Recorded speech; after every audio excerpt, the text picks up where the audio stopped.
Eh bien, salut à tous, j'espère que vous allez bien. Moi, ça va super. Aujourd'hui, on se retrouve pour une toute nouvelle vidéo sur du Clash of Clans. Alors aujourd'hui, nouveau concept. J'ai décidé de faire un tuto complet pour chaque HDV en partant de l'HDV 4. Donc, la première étape va consister à vous montrer un de mes villages que j'ai créé en mode hybride et qui est pour moi l'un des meilleurs villages HDV 4. Ensuite, je vais vous montrer pour moi les deux meilleures compositions d'attaque HDV 4. Ensuite, je vais vous donner quelques petites astuces et comment bien poser ses trappes etc.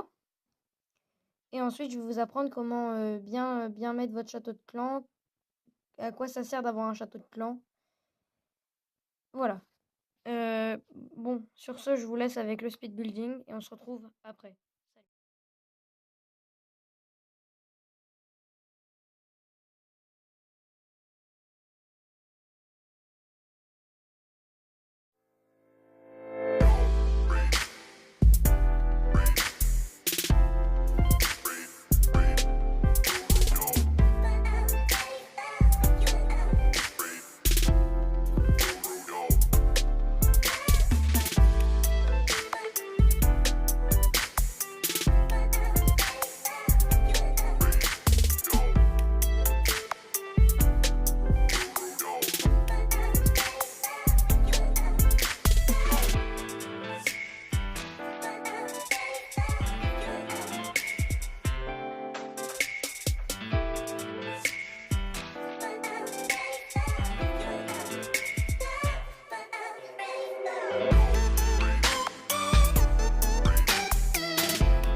J'espère que le speed building vous aura plu.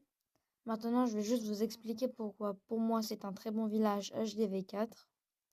Alors, pour moi, c'est un bon village parce qu'il est extrêmement symétrique. Vous voyez, vous pourrez regarder chez vous, c'est extrêmement symétrique.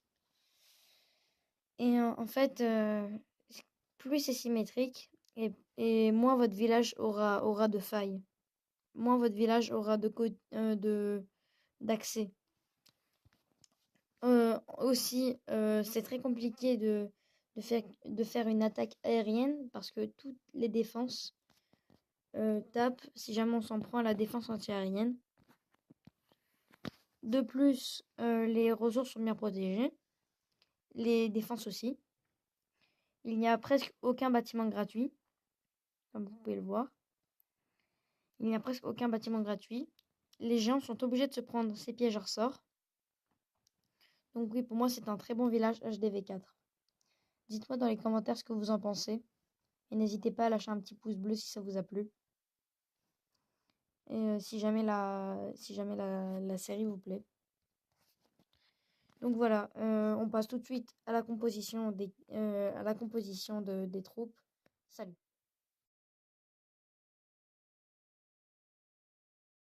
Voilà ma première composition en HDV 4. Alors, c'est une composition certes très basique, mais pour récolter de l'élixir, c'est la meilleure composition. Donc, la première chose à faire, c'est quand vous jouez full barbare archer, c'est déjà d'essayer de vider le château de clan. Voilà, ce petit archer il m'aurait indiqué. Et aussi de gratter le plus de bâtiments. Donc là, vu que son village n'était pas hyper bien fait, et ben j'ai pu gratter pas mal de bâtiments. ensuite, la seule chose à faire, c'est vraiment vous en moquer des bâtiments à l'intérieur des remparts. Juste essayez de gratter tous les bâtiments à l'extérieur des remparts. Et ça vous fait un 50% minimum. Donc vous allez voir, vous pouvez le constater. Bientôt, je vais mettre tous mes barbares autour de ce village, et ça va prendre les bâtiments, les barbares, les archers derrière, et, euh, et en fait, ça passe tout seul. Je ne vous promets pas les 3 étoiles avec cette composition, mais en tout cas, si vous faites ce que je vous dis, si vous faites les conseils que je vous ai donnés, et ben normalement, vous ne pouvez pas perdre. Rien qu'en j'ai gagné énormément d'élixir juste en dépensant 1000 d'élixir, peut-être. Donc je vous conseille cette composition. Et la deuxième, un, c'est tout simplement des, c'est tout simplement un village que j'ai battu avec 10 géants, 12 archers et 13 barbares avec deux sapeurs. Et à l'intérieur de mon château de Clemson que j'avais des ballons. Donc vous allez tout de suite voir la très grande importance des ballons. Donc d'un château de clan. Donc là malheureusement mes casse-briques qui sont morts directement.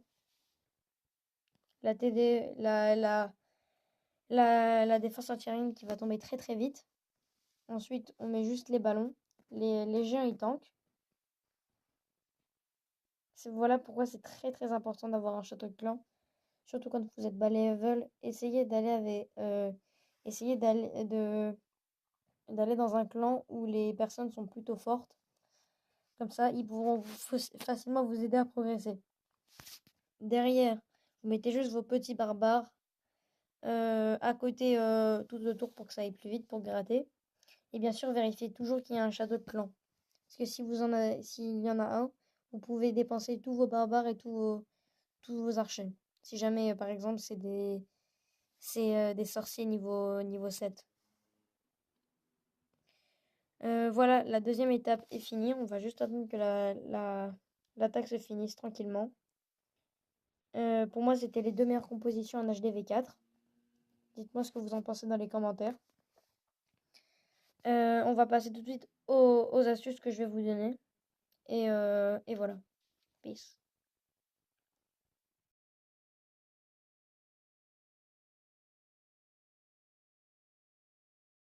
Donc voici les petites astuces que je peux vous donner.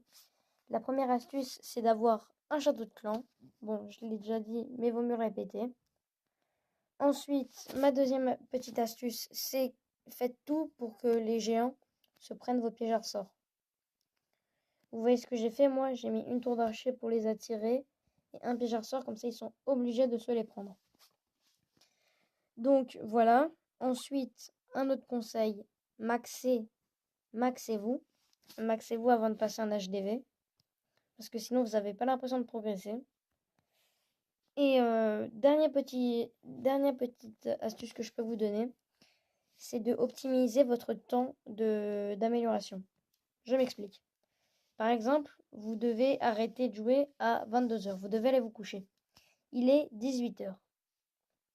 La tour d'archer met 4 heures à s'améliorer. Le mortier met 12 heures. Mettez pas le mortier, parce que sinon vous allez perdre une amélioration, la tour d'archer. Vous aurez perdu 4 heures. Alors, et vraiment, essayez d'optimiser ça. Sinon, il y a une touche très très simple pour savoir ce que vous pouvez faire. C'est juste à côté de l'ouvrier. À côté de l'ouvrier, c'est très très simple. Et en fait, vous voyez toutes vos améliorations. Donc là, j'ai plus rien. Donc, je vais bientôt passer HDV 5.